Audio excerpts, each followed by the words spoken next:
Welcome to the GovHack Queensland Award event taking place tonight at the University of Queensland, St. Lucia campus and being live streamed across Australia and New Zealand.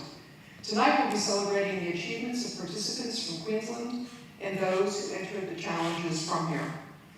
My name is Bernadette Highland-Wood. I'm the GovHack Queensland Region Lead, and this is Dr. Marie Moreton from UQ, the Brisbane event host. I'd like to begin by taking a moment to pause and reflect on the fact that we work, study, and reside on the lands of the world's oldest living civilizations. I would like to pay my respects to the younger and Turrbal peoples, the traditional custodians of the lands and waters on which we are gathered today, and from which we are streaming to you today. We acknowledge the traditional custodians of the various lands from where all of you are watching, and the Aboriginal and Torres Strait Islander peoples participating in GovHack. We pay our respects to the elders past, present, and celebrate the diversity of Aboriginal and Torres Strait Islander people and their ongoing cultures and connections to this unceded land and water. Welcome, everyone, to tonight's Queensland GovHack 2021 Regional Awards. In a year when many of us have faced many challenges, it's great to be together in person. Thank you very much for making the effort to be here. And for those of you online, thank you very much for joining us to share in the achievements of the many teams that entered the Queensland-based challenges this year. I'd like to extend a special welcome to Professor Michael Bruning, Head of School at School of Information Technology and Electrical Engineering here at UQ, Mr. Dallas Sauer, Deputy Director General, Transformation and Enabling Technologies at the Department of Communities, Housing and the Digital Economy, Mr. Mark Wheeling, Manager of the Open Data Office, Queensland Customer and Digital Group, Department of Communities, Housing and Digital Economy, and Mr. Daniel St. Clair, his colleague, Senior Project Officer in the same office. And Ms. Anne Lawrence, Head of Industry Advancement, Economic and Development from Moreton Bay Regional Council, is not able to be here but left a recorded message. And Dr. Helen Fairweather in the front row here, good student that she is, Senior Lecturer of Environmental Engineering from the University of the Sunshine Coast, joins us. So, for those of you who are arrived here, if you missed to check in, I think actually Jason told you to do this, but you should scan in with the QLD app. You are maintaining safe distance between each other, that's good. And please wear your face mask when you come up to the stage to receive awards, because I hope that's why you're here tonight. But when you're sitting down, you don't need to wear your face masks, that's okay. I would also like to say we have some fantastic sponsors who actually make this event happen, and we wouldn't be able to do it without them here. So for those who are here in person tonight, we are really grateful to you. And for those who are online as well, of course, we love having all the sponsorship we can and the support, because this event is really the best one. Let's see where I am in my script. So what we have been doing is there's a whole week of events happening in the GovHack Awards. And through the sponsorship that we are receiving, we are able to actually hold these both digital and some physical events. And all of them are throughout Australia and New Zealand, and they are for free because we have this fantastic opportunity of sponsors. So really great thank you to you all.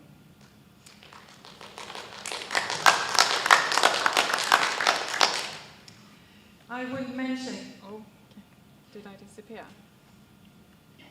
I think this one died. See if that charges. Okay. So I would like to mention Infosys, who are one of our international sponsors for this year.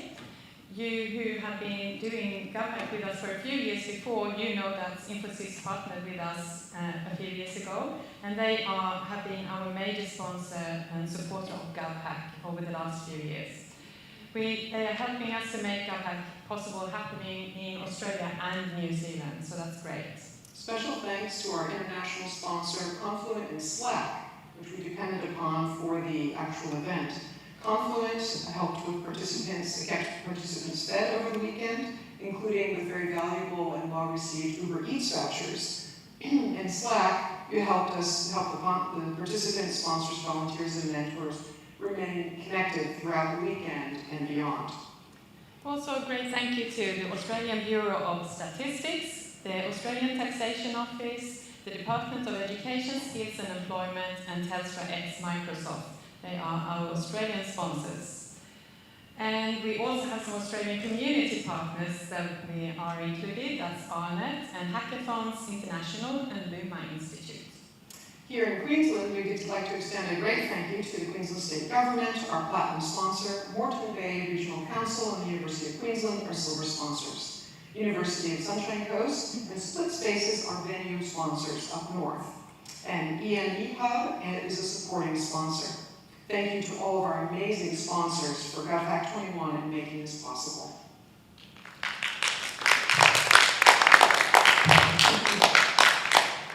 So, we have something special this year that's really great that will keep people who are online, but also people here in the audience. We want to keep you not falling asleep throughout this session, hopefully. So, we're having some trivia questions happening. And for every correct answer that you submit, you go into a draw to win 1 out of 50 cards, gift cards. So you see, this competition just keeps giving and giving. It's great. Entries for each question close 1 hour after the ceremony, and winners will be selected and notified after the final award ceremony on the 21st of October. You can submit the entries via the trivia by heading to govhack.org/awards trivia, or you can use the QR code in the top right. Yep, we see that. And with almost 200 submissions already, the trivia at these events have been a great hit. I think you're going to be enjoying the questions we asked tonight. Yes. I participated in the New South Wales. They're good questions. So, trivia old first. Last night, there were 4 trivia questions asked, and here are the answers for those questions. What is the highest grossing film of all time when adjusting for inflation? Although Gone with the Wind, US 1939, took just US $393.4 million at the international box office, in an inflation-adjusted list, it comes to the top with a total gross of US nearly $4 billion. That was the winner. Which invention is often credited to radar technician Douglas Engelbart in the 1960s? Douglas Engelbart was a Silicon Valley engineer who invented the computer mouse and is credited with many of the concepts that underpin modern computing and the internet. The final trivia question last night was, what was the name given to the group of 19th century English textile workers who destroyed weaving machinery as a form of protest? Who knows this? The Luddites, of course. They were a secret, oath-based organization of English textile workers in the 19th century, a radical faction of which destroyed textile machinery through protest. A gnarly lot, it would seem. And then the final question is, in which year did the original version of what is now data.gov.au go live?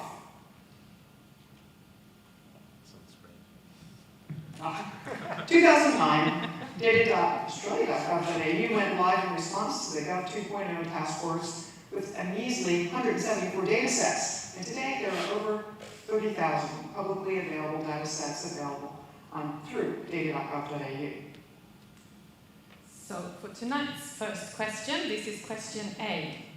So here at UQ, we have the longest running uninterrupted laboratory experiment, the pitch drop experiment. Now, the question is here tonight, what is the longest running interrupted experiment that's still going today? Bonus. I'm going to give you some time to think about that. To think about this and to put in some responses if you have.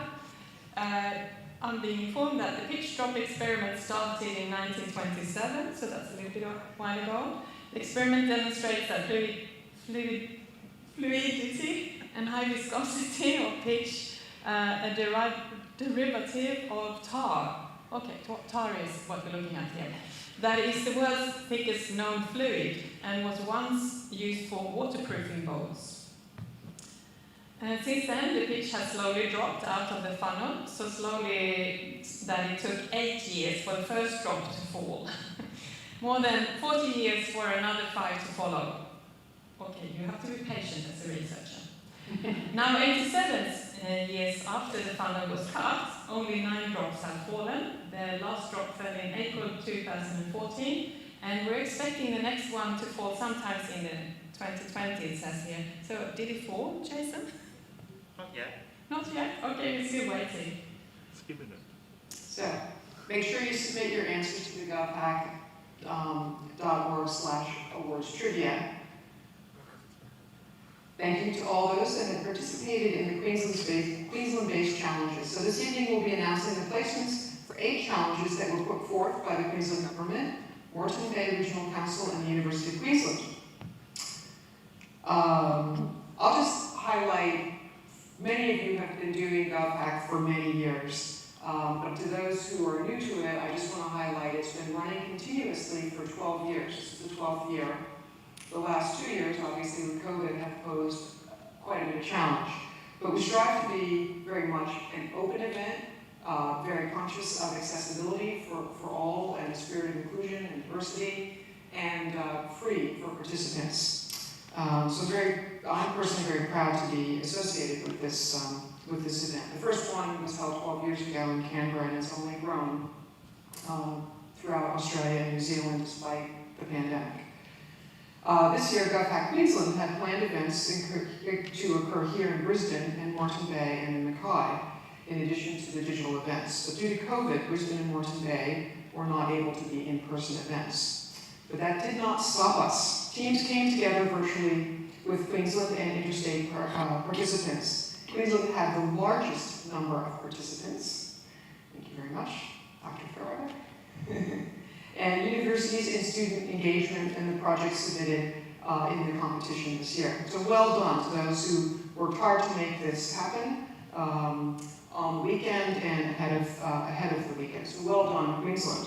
And that is a great accomplishment, and we applaud all of our participants. Thank you. The projects.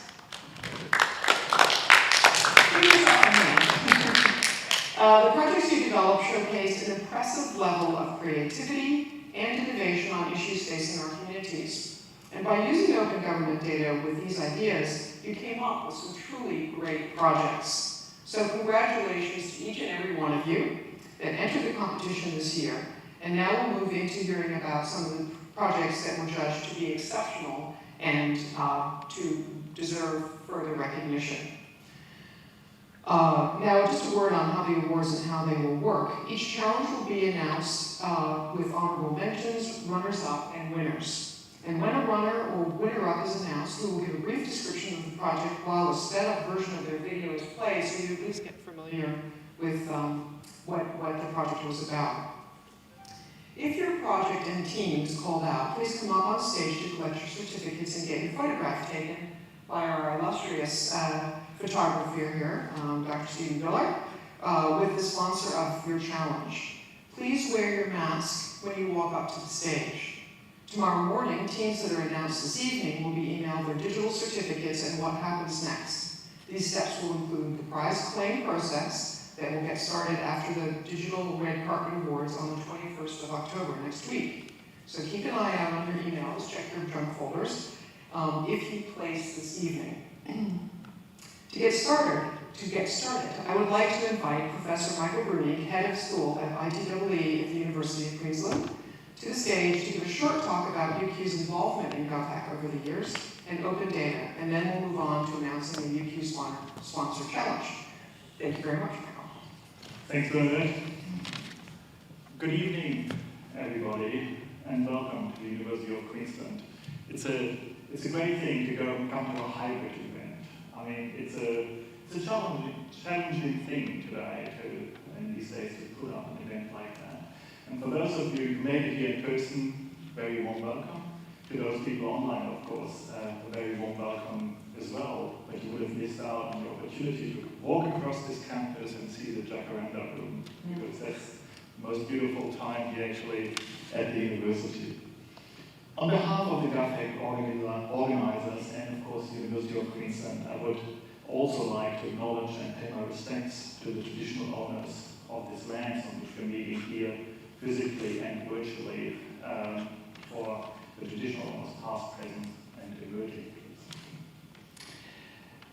Access to open data is a privilege.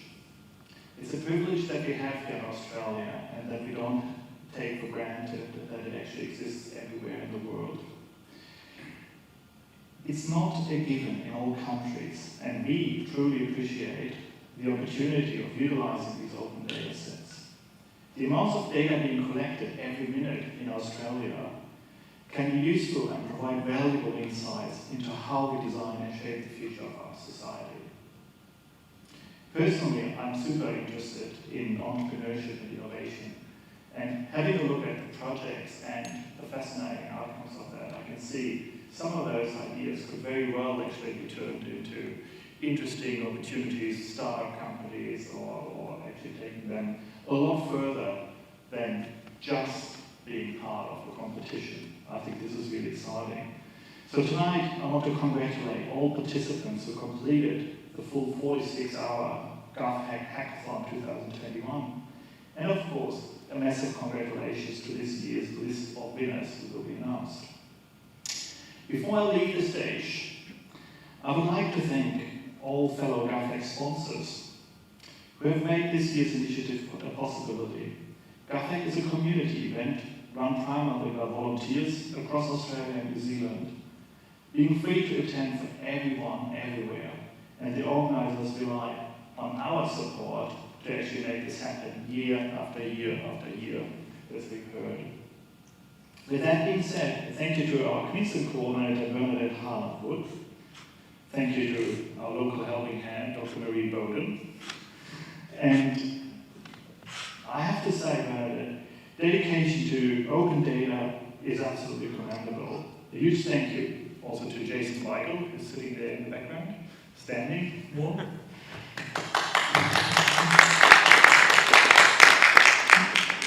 Jason has once again managed a busy workload and led a team of volunteers through this year's GovHack initiative. To all other volunteers, and there's plenty of them, some of them sitting here, some of them actually being probably listening online, thank you. Thank you so much for your time and your dedication to making this possible. I wish you all an enjoyable evening, and I promise that after this, in the next days, I will talk to Marie about the tar drop experiment, the pitch drop experiment, and explain it in more detail, including the pronunciation of all those difficult words. Thank you.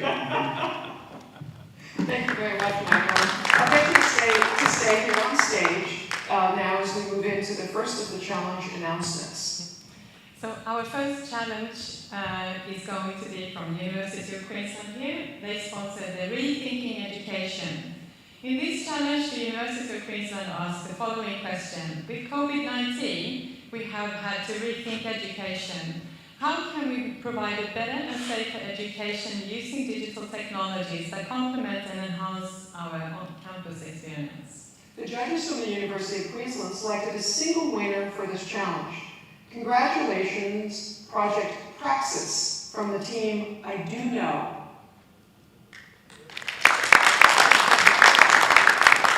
So congratulations to, we're going to have Sanjana,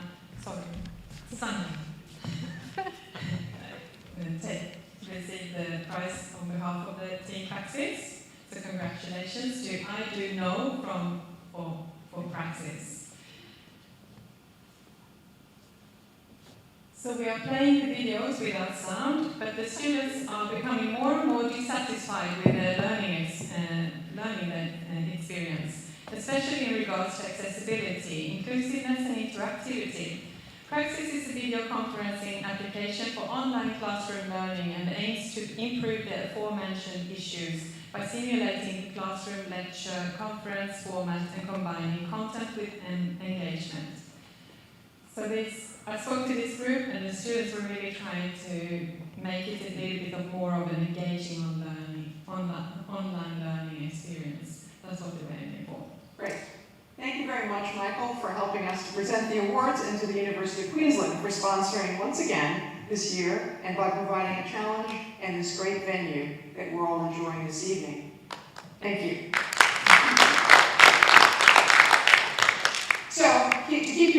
stage, our second trivia question this evening is question B. Pull out your phones. How many months did it take for Amazon to sell more ebooks than physical books per month after the launch of the Kindle? Accepting within 3 months? Well, quickly answer that. Originally, Amazon was just an online bookstore in 1995, and the Kindle was launched in 2007. Amazon has since grown to no longer just being an online bookstore, but to a massive multinational technology company with focuses on e-commerce, cloud computing, digital streaming, and AI. Now, make sure you submit your questions, or your answers using the link at govhack.org/awardstrivia, or use the QR code. So we would now like to move on to the challenges sponsored by the Moreton Bay Regional Council. And I would like to extend our thanks to Anne Lawrence, Head of Industry Advancement, Economic Development, Moreton Bay Regional Council, for making this possible. And she's been a driver for GovHack in the area. Unfortunately, the council is not able to come here tonight, so we have some other fantastic people up at the Sunshine Coast who will step in here and present the awards. So Dr. Helen Fairweather is here, and we also mentioned her fantastic colleague, Dr. Erin Mealy. So Erin is a good former colleague of mine since our PhD period, so that's nice. I would like to welcome Helen to the stage and to help assist in presenting the awards for the evening.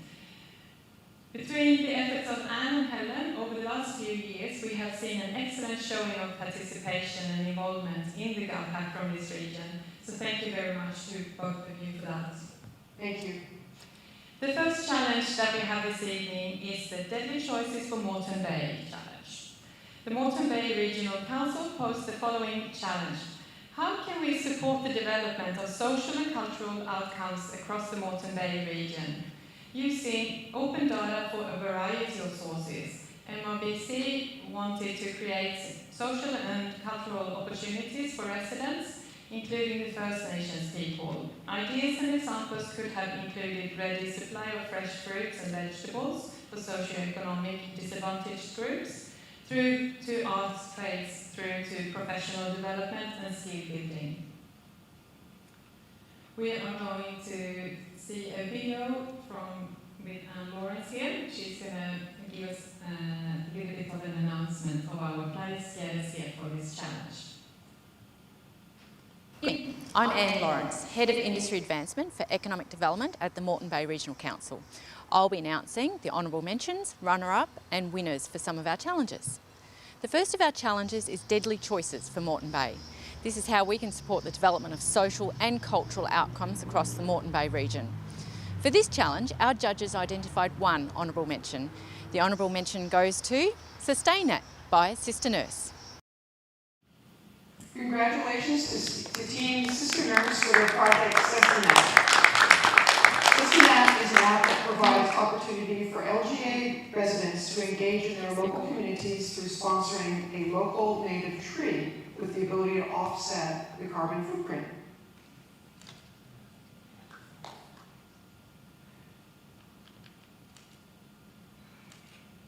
Great.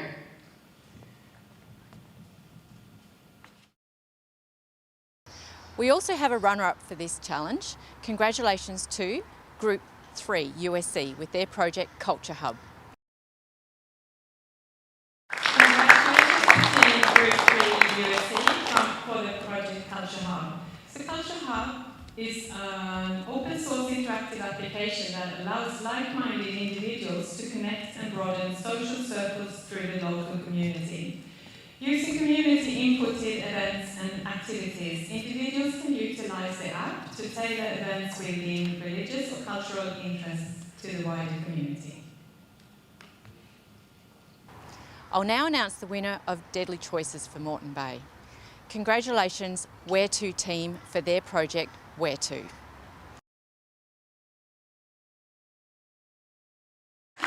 with their project Where To. Where To uses weather data to develop a product that fuels youth and economic growth. This use of the data is aimed at increasing business traffic in times when people would normally stay home, and at providing a way for youth to get out amongst the community. Well done. Congratulations. Our next challenge is from the Moreton Bay Regional Council, is jobs and growth for Moreton Bay. Moreton Bay Regional Council asked, how can we create a prosperous future for our youth? Using open data from a variety of sources, the Council wishes to create jobs and economic growth across the region. Ideas and examples could have included IoT data to understand how the Council facilities are used, like barbecues and parks, and what influences the usage of parks and pathways. How might knowing this help local businesses in the area through to new technologies and business ideas for the future? So we'll now go to the announcement of the honorable mentions for this challenge. There are 3 honorable mentions in this one. So when Anne calls your team out to get ready to come down, please wait until we call your team individually. Now, our second challenge relates to jobs and growth for Moreton Bay. This looks at how we can create a prosperous future for our youth. Our judges identified 3 honourable mentions, and they will be going to Jessie We Have to Code for El Camino Explore Occupations Without Preconceived Notions, Switch Case Project 2 with Project Upskill, and Nyla with Aussie Career Map. What an amazing effort.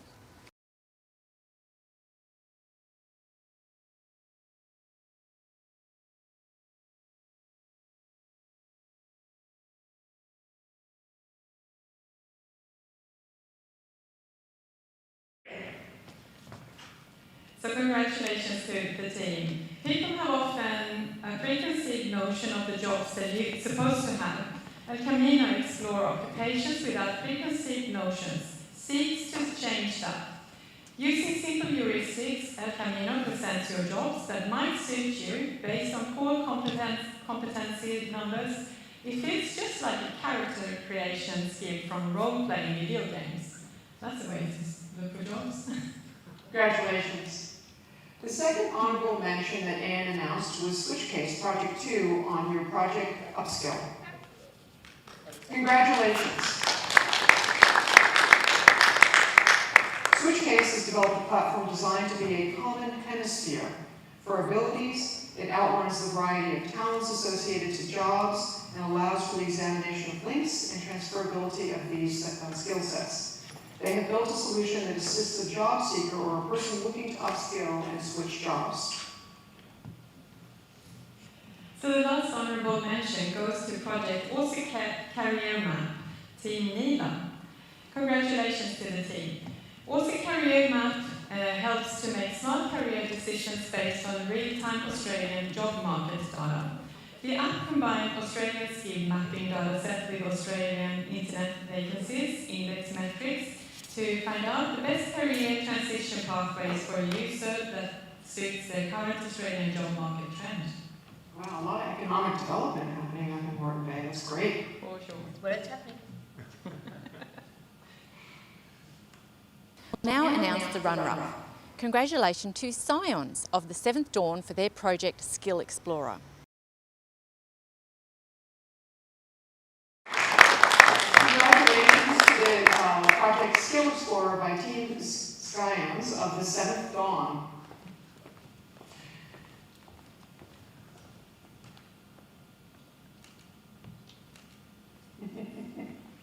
Thank you. Keeping you busy here, Helen.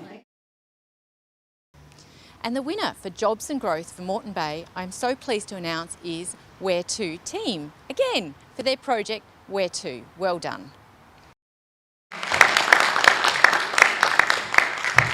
Congratulations to Team Where To with their self-named project Where To. Where To is an algorithm that produces an itinerary that will get everyone out and about, rain, hail, or shine. You only have sunshine on the sunny coast, I think. Weather data has been processed and explored to find the most beneficial attributes for users, and in turn helps businesses to keep consistent revenues in times when it would otherwise be quiet, giving them increased leverage for growth. Well done. finally, our last challenge from the Moreton Bay Regional Council was Sustainable Moreton Bay. How can we create a diverse and flourishing planet for generations to come, using open data from a variety of sources? So the Moreton Bay Council wanted to create a sustainable future and protect our local flora and fauna. Some ideas and examples listed included tracking and monitoring the health of local koalas, and circular economy solutions, urban heat island effects, through to climate change and mitigation strategies. We will, yes. Did we have someone receiving them? No? Oh no, sorry, I haven't announced them yet, sorry. It's Friday night. We will now go. Yeah, we will now go to the announcement of the honourable mentions for this challenge. And there are once again 3 honourable mentions in this one, so when Anne calls your team out to get ready to come down, and we will call you out just after the video finishes. Our last challenge, Sustainable Moreton Bay, looks at how we can create a diverse and flourishing planet for generations to come. Honourable mentions go to 3 teams, which include Group 7 USC for Koala Conservation Initiative, Sister Nurse for SustainNet, and Big Brain Club for their project Internet of Ag. Koala Conservation Initiative is a website that is used to spread awareness to the local population of the Moreton Bay Regional Council on the whereabouts of the wild koala population. How cool is that? Situated around Petrie Mill. The next honourable mention is Project SustainNet from Team Sister Nurse. Congratulations. The purpose of SustainNet is to engage the entire local community in contributing towards a sustainable future using digital technology. This will be accomplished by a collaboration between individuals, local businesses, and local governments who encourage the use of public and shared spaces through sponsoring of local native trees. Lastly, the final honourable mention goes, are we going to roll video for this? Oh, the final honourable mention goes to Team Big Brain Club and their project Internet of Ag. Congratulations.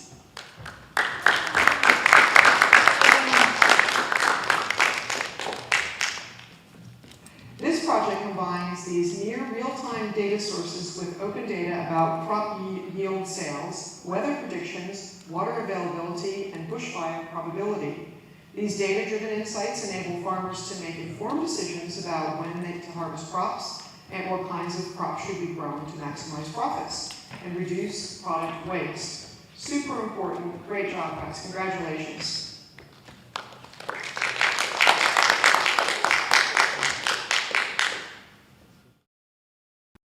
Runner-up in this challenge is the Sippy Skippies for Safe Passage, the road to safer travel. Congratulations. Congratulations to Safe Passage, the road to safer travel by Team Sippy Skippies. That's a cool name. Safe Passage is a tool to analyse crash data and highlight crash hotspot locations by enabling the use of filters to sort the collated data by location and crash severity. The simple format allows for easy visualization of the Queensland crash data to identify where and how to improve Queensland roads, providing government agencies a tool to assist in future decision-making processes. Finally, we would like to announce the winner of the Sustainable Moreton Bay Challenge. Congratulations to Team Energetic for their project Energetic.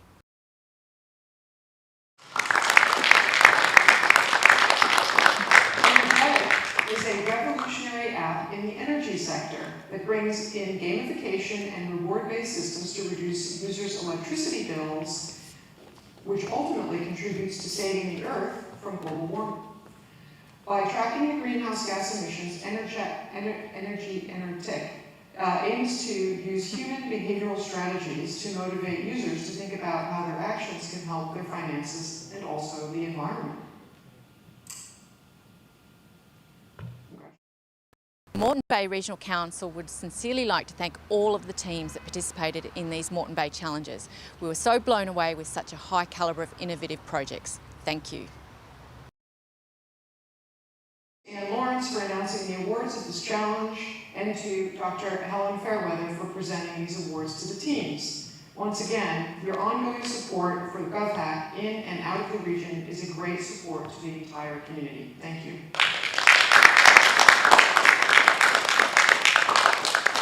And so I think it's time for a trivia question again. It's now time for question B. C. Yeah, typo. What small cake was named after the governor of Queensland? That's a hard one for a Swedish person. But I like cake, so I don't care so much for what they're called. I can't choose my favourite one though. Might be chocolate cake or... Well, you're going to have some cool names for some Swedish cakes. No, they're named after kings. They're not cool at all. But yeah, I'll have to try your Queensland cakes, the governor cakes then. You don't have kings here, do you? Make sure you submit your responses here to the govhack.org/. I didn't mean anything bad by that. There's a posh little Brit sitting down there.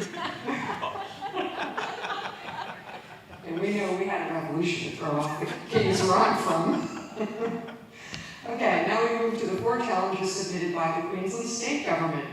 To get this started, we have a presentation from Dallas Stour, Deputy Director General of Transformation and Enabling Technologies, Department of Communications, Housing, and the Digital Economy.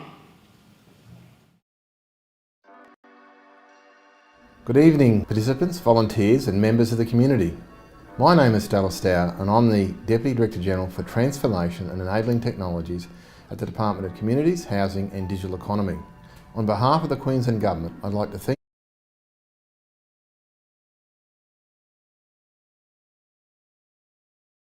you all for participating in GovHack 2021.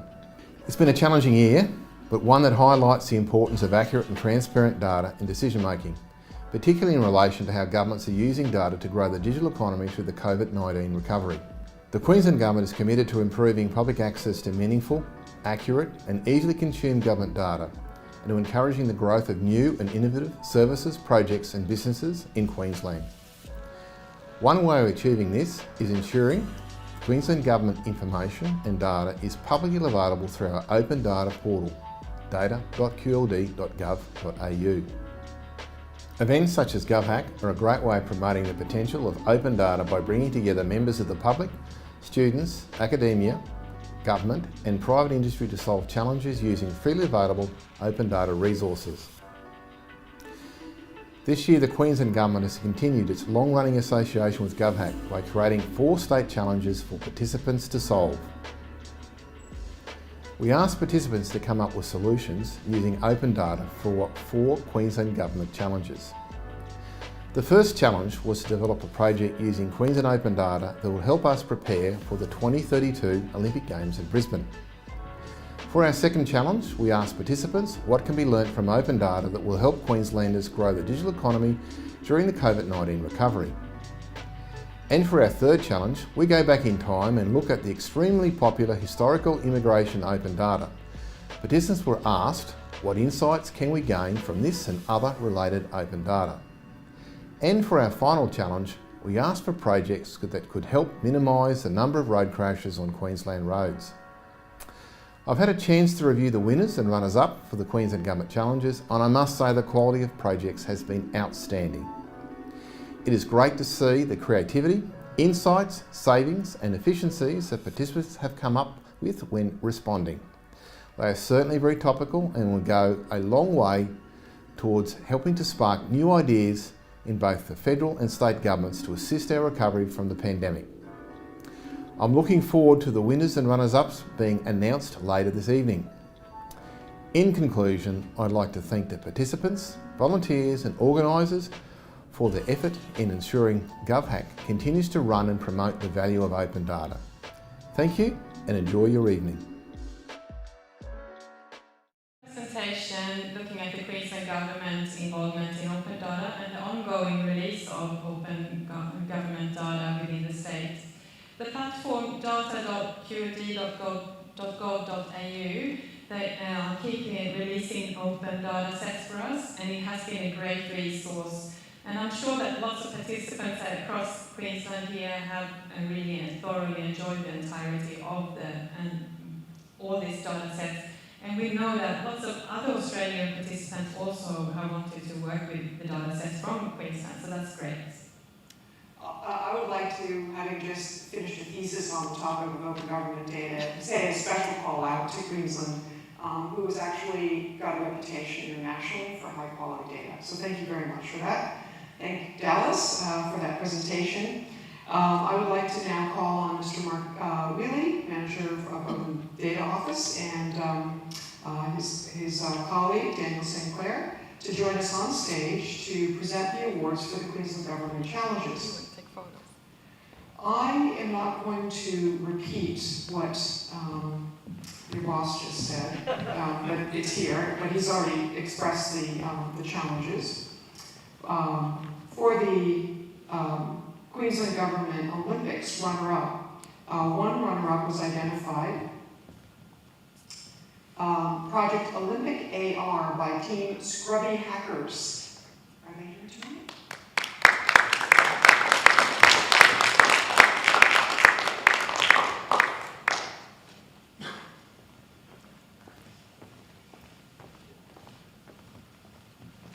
Okay, great.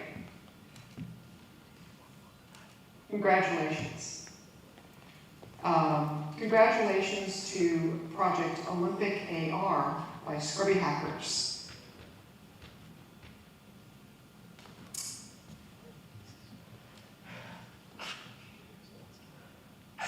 Project Olympic AR is a visual tool that uses augmented reality and AI to help visitors interact with stadiums to find facilities and event schedules faster and easier. Okay. The winner for the challenge is Project Riz Olympics by Team 1484. Congratulations, Team 1484.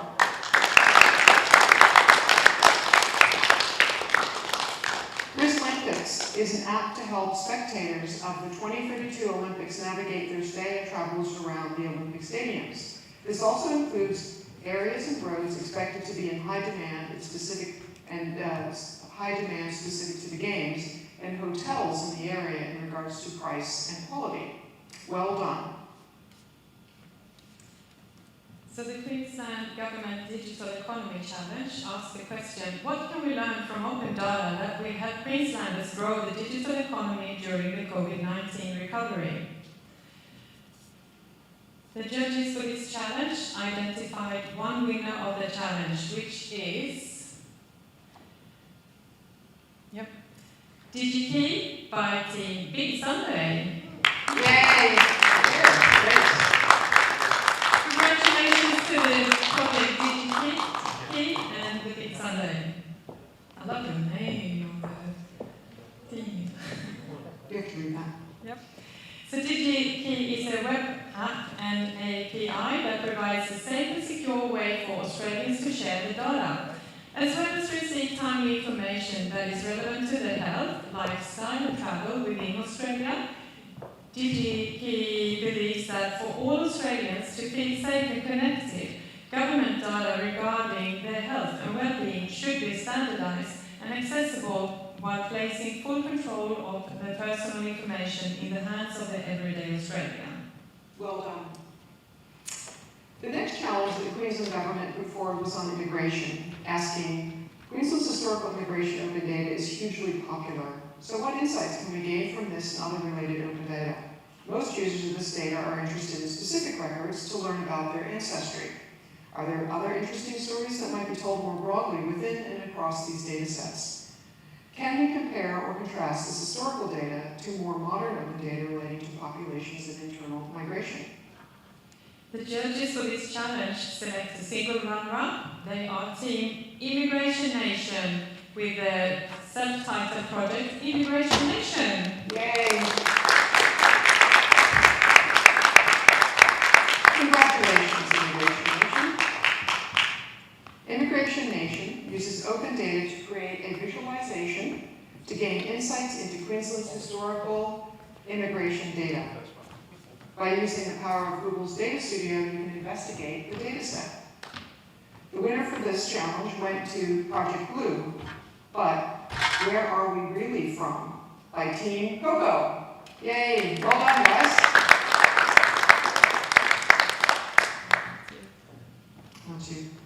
Congratulations to Team Coco. All right. Australia is recognized as a multicultural country, but where are we all really from? This educational tool allows citizens to gain an understanding of what has shaped us as a nation and to show the government patterns in migration and the effect of policies over time. I know I've got someone next to me here who's soon going to be Australian. Yes, November 1st. We You can now, tell by the accent. yeah. We now move on to the final challenge for Queensland Government and also the final challenge of the evening, road safety. In this challenge, Queensland Government asks, what can we do to minimise the number of road crashes on Queensland roads? In 2020, over 270 people tragically lost their lives on Queensland roads and thousands more were injured. What can we learn from road crash data and other data, for example, police and weather data, to reduce the risks for road users and motorists on Queensland roads? The judges for this challenge identified 2 honorable mentions. The first of these go to Safe Passage, the road to safer travel by the team, the City Skippies. Very good name. Congratulations to the City Skippies for their project Safe Passage, the road to safer travel. The website enables the user to input a region, suburb, postcode, or road name and view all the relevant crash data. A specific road safety report containing general area information, the summarized data, and possible solutions. These can all be viewed and downloaded by the user.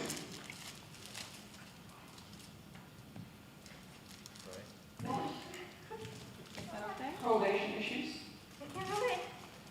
Oh, you can just hold it up. It's a hermetically sealed award. Congratulations. So the second honourable mention goes to Sleep is Optional with the project Crash Map QLD. So Crash Map QLD set out to build a tool to ease the visualisation of data relating to motor vehicle accidents within Queensland and to show how legislative changes, public safety campaigns and modern road design and newer vehicles have contributed to lower crash severities. Perhaps also some sleep would have been included there. And the winner of this challenge is Drive by Team No Second Chances. Congratulations, Drive.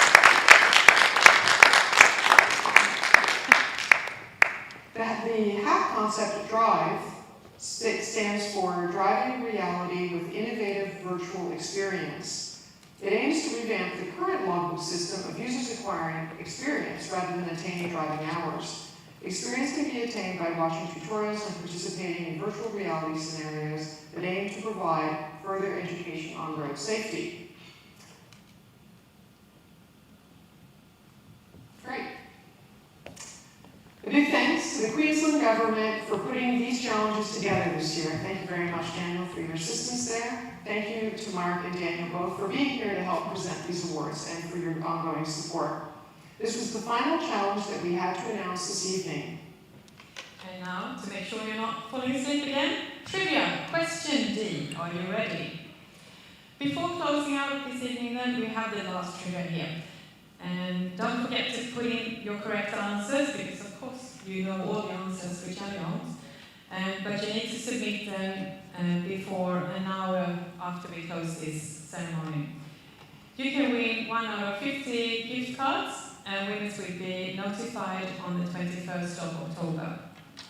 The question is, of the 13 provinces and territories of Canada, how many of them are larger than Queensland by land area? I do not know much about Canada's land areas, but I know they've got really good skiing. Not sure sure the rest of you ski. Let's do It's it. downhill, cross country is amazing there. So Canada is the place to go when they open the borders. I was sneaky. I did get out of the country to New Zealand the only week that was opened. So, Canada is 1.3 times larger than Australia, while having about 1.47 times the population of Australia. Australia's largest city, Sydney, has a significantly larger population than Canada's largest city, Toronto. In terms of migration, GDP, and life expectancy, Canada and Australia are very similar. Make sure to submit your answers to the govhack.org/awards trivia for question D. So, congratulations to all of our winners, runners-up, and honorable mentions that have been announced this evening. And thanks to each of you for being here and making the effort, and to our online viewers in Australia and New Zealand. We invited everyone to check out these projects on the Hackerspace by heading to hackerspace.govhack.org. And if your team was announced this evening, make sure to watch your emails tomorrow morning. And if your team wasn't announced this evening, keep an eye on the upcoming ceremonies over the next couple of days. So there are 2 award ceremonies still to come. For those of you who are looking to join for our Tasmanian participants, we have a physical ceremony happening in Hobart. It's been... Oh Yeah. no, they went into lockdown. Yeah, Sorry guys. this was written obviously before. It's earlier still today. online though, right? Yeah. So don't forget that one. You start at 6 p.m. Australian Eastern Daylight Time. And if you plan to attend the Queensland or Tasmanian physical event, Tasmanian physical event, is that? No Tasmanian physical Tasmanian.